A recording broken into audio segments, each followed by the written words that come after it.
So hello friend, तो जैसा कि पिछले वीडियो में हम लोग ने प्रेशर का कई सारे यूनिट्स देखे थे। उन यूनिट्स में आप देखे होंगे कि एक हम लोग एटमॉस्फेरिक का यूनिट भी देखे थे जिसको हम लोग एटीएम में डिनोट करते हैं। और इसी एटीएम को आप कई बार कई किताबों में या स्टीम टेबल में या कई चार्ट में आप एटीए करके भी देखे होंगे। तो इस वीडियो में हम लोग जो ये एटीए होता है और ये जो एटीएम प्रेशर होता है, इन दोनों को हम लोग डिफ्रेंशिएट करेंगे, देखेंगे इन दोनों में एक्चुअली क्या अंतर है। तो वीडियो बहुत ही इन्फॉर्मेटिव होगा, वीडियो के साथ बने रहे। और यदि आप इस चैनल पर नए हैं तो चैनल को सब्सक्राइब कर लें और बेल नोटिफिकेशन को ऑन कर लें ताकि इस टाइप का इन्फॉर्मेटिव वीडियो आपको सबसे पहले मिले। तो चलिए बिना समय का वीडियो करते हैं स्टार्ट।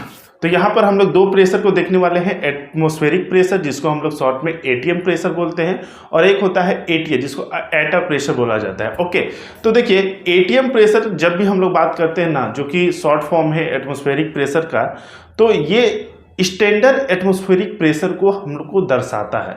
जैसे एटमॉस्फेरिक प्रेशर होता क्या है, तो हमारे एटमॉस्फेयर सी लेवल पे हमारे एटमॉस्फेयर के द्वारा लगने वाला जो प्रेशर होता है उसी को हम लोग एटमॉस्फेरिक प्रेशर बोलते हैं, जिसको शॉर्ट में हम लोग एटीएम से डिनोट करते हैं। ओके, और ये एक स्टैंडर्ड वैल्यू होता है। अगर इसका हम लोग केजी में बात करें तो ये होता है 1.033 केजी पर सेंटीमीटर स्क्वायर। ओके, अब हम लोग अगर एटीए प्रेशर का अगर बात करते हैं, ठीक है, जिसको एटीए लिखा जाता है आटा, तो ये जो एटीए प्रेशर होता है ये किसी वस्तु पे जब हमको बताया जाता है या दर्शाया जाता है तो ये उस सिस्टम का या उस वस्तु का टोटल प्रेशर को बताता है। ठीक है, एटमॉस्फेरिक प्रेशर एटमॉस्फेरिक प्रेशर को बताता है, ओके, जो एटीएम वाला था। और एटीए प्रेशर अगर हम कहीं पर लिखते हैं या बोलते हैं तो ये सिस्टम के टोटल प्रेशर को बताता है। टोटल प्रेशर यानी कि उस सिस्टम पे जो प्रेशर लग रहा, साथ में जो एटमॉस्फेरिक प्रेशर लग रहा, उसको ये दर्शाता है। इसको हम लोग एक एग्जाम्पल से समझते हैं। मान लीजिए एक वस्तु जो है वो पानी के अंदर डूबा हुआ है, तो अगर हम कहें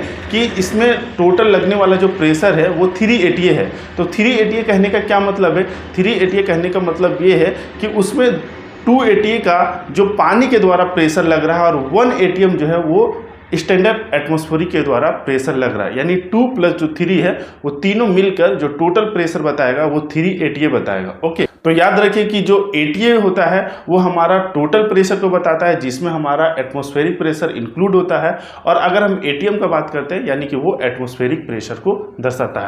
अच्छा, आई होप कि आप इसे समझोगे। मिलेंगे नेक्स्ट वीडियो में, तब तक के लिए जय हिंद।